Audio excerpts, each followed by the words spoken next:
Hi all, welcome to my channel. ഇന്ന് നമുക്ക് ഒരു ഈസി പുളിശ്ശേരി ഉണ്ടാക്കാം, അല്ലെങ്കിൽ ഒരു മോര് കറി എന്ന് വേണമെങ്കിലും പറയാം.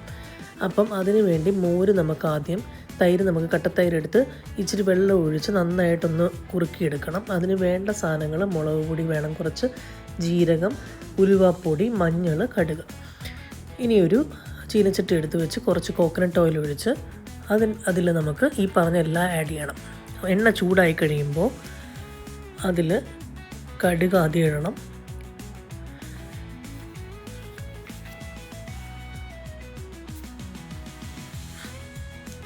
എണ്ണ ഒന്ന് ചൂടായെന്ന് നോക്കിയിട്ട് കടുക് ആഡ് ചെയ്യാം.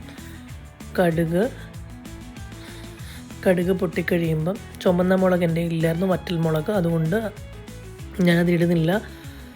അതിൽ ജീരകം, ഉലുവാപ്പൊടി, ലേശം മുളക് പൊടി, പിന്നെ മഞ്ഞൾ, കരിവേപ്പില, ഇതെല്ലാം കൂടി ഇട്ട് നല്ല രീതിയിൽ അതിനെ നല്ല രീതിയിൽ പൊട്ടിയിട്ട് നമുക്ക്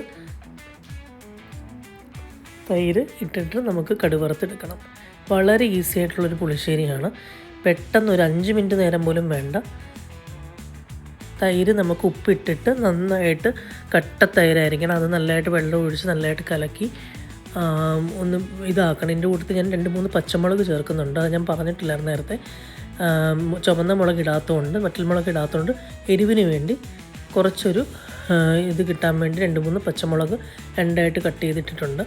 പിന്നെ ഇവിടെ ഞാൻ ചേർത്ത മുളക് പൊടി കാശ്മീരി ചില്ലി, അതുകൊണ്ട് അതിന് എരിവ് കാണത്തില്ല.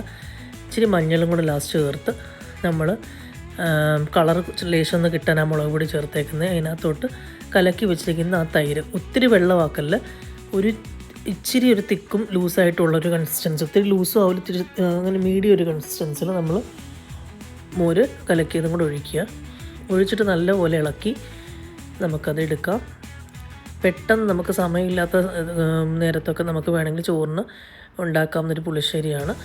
എല്ലാവർക്കും ഇഷ്ടപ്പെട്ടെങ്കിൽ please subscribe, like and share my channel. Thank you so much.